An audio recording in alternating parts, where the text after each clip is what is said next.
Greetings, greetings, greetings. I want to read from this book, The Mastery of Love. It is by Don Miguel Ruiz, right? So one of my favorite stories is the story of the man who didn't believe in love. And it is a great story. So I would want to share this with you. And we're going to label this Ifa Abeyo's story time. It says, I want to tell you a very old story about the man who didn't believe in love. This was an ordinary man, just like you and me. But what made this man special was his way of thinking. He thought love doesn't exist. Of course, he had a lot of experience trying to find love. And he had observed the people around him. Much of his life had been spent searching for love, only to find that love didn't exist. Wherever this man went, he used to tell people that love is nothing but an invention of the poets and inventions of religions just to manipulate the weak minds of humans, to control over humans, to make them believe. He said that love is not real. That's why no human could find love, even though he might look for it. The man was highly intelligent. He was very convincing. He read a lot of books. He went to the best universities, and he became a respected scholar. He could stand in any public place in front of any kind of people, and his logic was very strong. What he said was that love is just like a drug. It makes people very high, but it creates a strong need. You would become highly addicted to love. What happens when you don't receive your daily doses of love, just like a drug, you need your everyday doses. He used to say that most relationships between lovers are just a relationship between a drug addict and the one who provides the drugs. The one who has the biggest need is like the drug addict. The one who has little need is like the provider. Oh, that's so sad. The one who has the little need is the one who controls the whole relationship. You can see this dynamic so clearly because usually in every relationship, there's one who loves the most and the other who doesn't love. Who only takes advantage of the one who gives his or her heart. You can see the way they manipulate each other, their actions and reactions, and they're just like the provider and the drug addict. The drug addict, the one who has the biggest need, lives in constant fear that perhaps he will not be able to get to the next dosage of love or the drug. The drug addict thinks, what am I going to do if she leaves me? That fear makes the drug addict very possessive. That's mine. The addict becomes jealous and demanding because the fear of not having the next dosage. The provider can control and manipulate the one who needs the drug by giving more doses. Fewer doses or no doses at all. The one who has the biggest need completely surrenders and will do whatever he can to avoid being abandoned. The man went on explaining to everyone why love doesn't exist. What humans call love is nothing but a fear relationship based on control. Where's the respect? Where's the love they claim to have? That is not love. Young couples in front of the representation of God, in front of their family and friends, make a lot of promises to each other to live together forever, to love and respect each other, to be there for each other. Through the good times and the bad times, they promise to love and honor each other and make promises and more promises. What is amazing is that they really believe these promises. But after the marriage, 1 week later, a month later, a few months later, you can see that none of those promises are kept.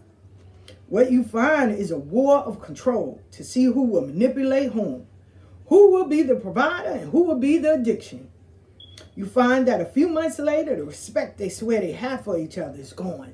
You can see the resentment, the emotional poison, how they hurt each other little by little, and it grows and grows until they don't know when the love stops. They stay together because they're afraid to be alone, afraid of the opinions and judgments of others, and also afraid of their own judgments and opinions. But where's the love? He used to claim that he saw many old couples that had lived together 30 years, 40 years, 50 years, and they were so proud to have lived together all those years. But when they talked about their relationship, what they said was, we survived the matrimony. That means one of them surrendered to the other. At a certain time, she gave up and decided to endure the suffering. The one with the strongest will and less need won the war. But where is that flame they call love? They treat each other like a possession. She is mine, he is mine. The man went on and on about all the reasons why he didn't believe love existed. And he told others, I have done all that already. I will no longer allow anyone to manipulate my mind and control my life in the name of love. His arguments was quite logical, and he convinced many people by all his words, love doesn't exist. Then one day, this man was walking in the park, and there on the bench was a beautiful woman who was crying. When he saw her crying, he felt curiosity. Sitting beside her, he asked if he could help her. He asked, why was she crying? You can't imagine his surprise when she told him she was crying because love didn't exist. He said, this is amazing. A woman who believes that love doesn't exist. Of course he wanted to know more about her. Why do you say that love doesn't exist? He asked. Well, it's a long story, she replied. I married when I was very young, and with all the love, all the illusions, full of hope that I would share my entire life with this man. We swore to love each other, our loyalty, respect, and honor. We created a family. But soon, everything changed.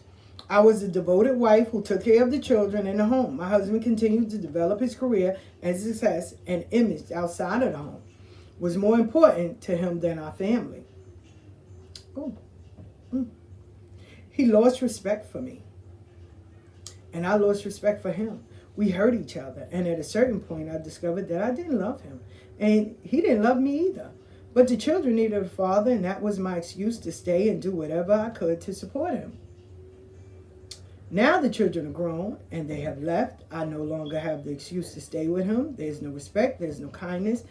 I know that even if I find someone else, it's going to be the same because love doesn't exist. There's no sense to look around for something that doesn't exist. That is why I'm crying. Understanding how very well he embraced her and said, you are right, love doesn't exist. We look for love. We open our heart and we become vulnerable just to find selfishness. That hurts us even when we don't think we will be hurt.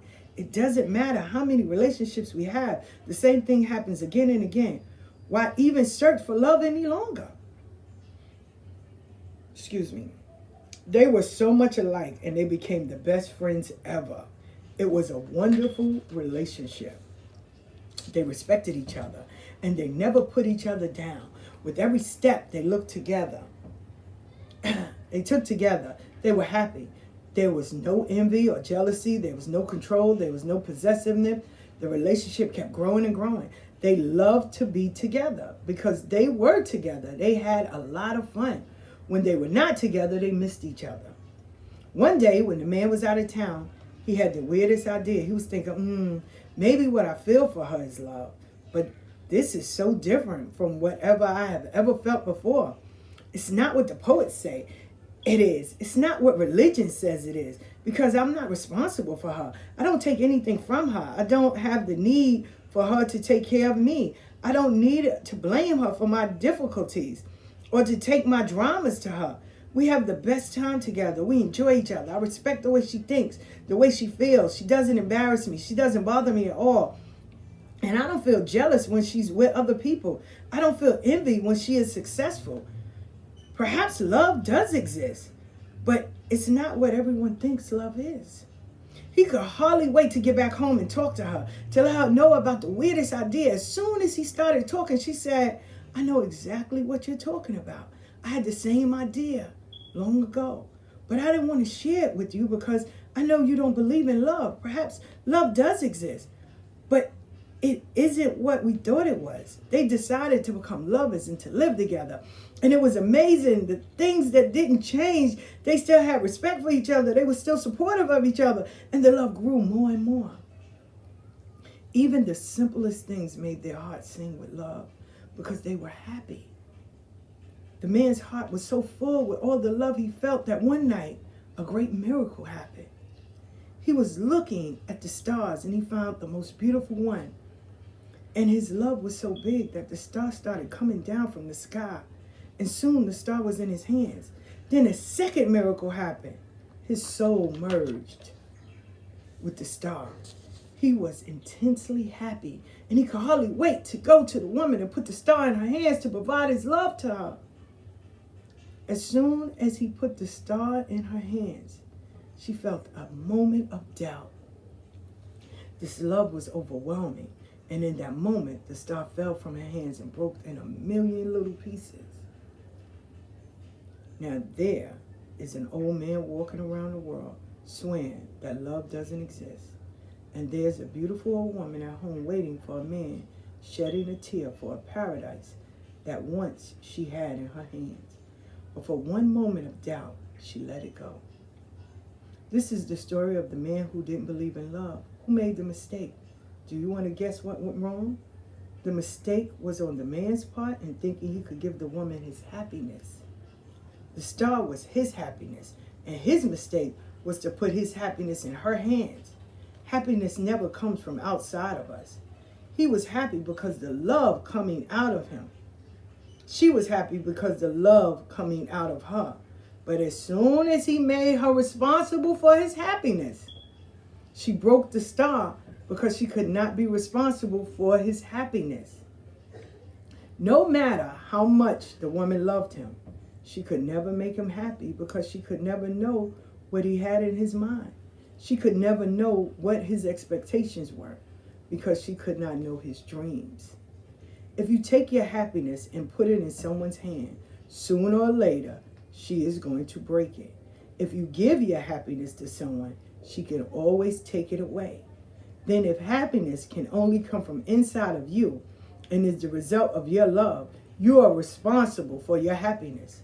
We could never make anyone responsible for our own happiness. But when we go to the church to get married, the first thing we do is exchange rings. We put our star in each other's hands, expecting that she is going to make you happy and you're going to make her happy. It doesn't matter how much you love someone. You are never going to be what that person wants you to be. That is the mistake most of us make right from the beginning. We base our happiness on our partner, and it doesn't work that way. We make all those promises that we cannot keep, and we set ourselves up to fail. This is a beautiful story because this man walked around and said love didn't exist there. And he found someone that felt the same way, and they fell in love. But see, when we place our happiness or we place our expectations in someone else's hands, we fail. I can't be happy like you are. I don't even love the way you do. When most people think of love, they think of love between a woman and man, or they think of sexual. There's a plethora of ways to how we each see love individually. When Ifa Abeyo thinks of love, it's lots of vital energy. And as long as I got it, I'm going to give it with you. But we just tend to take and put it in someone else's hands, and we lose ourselves.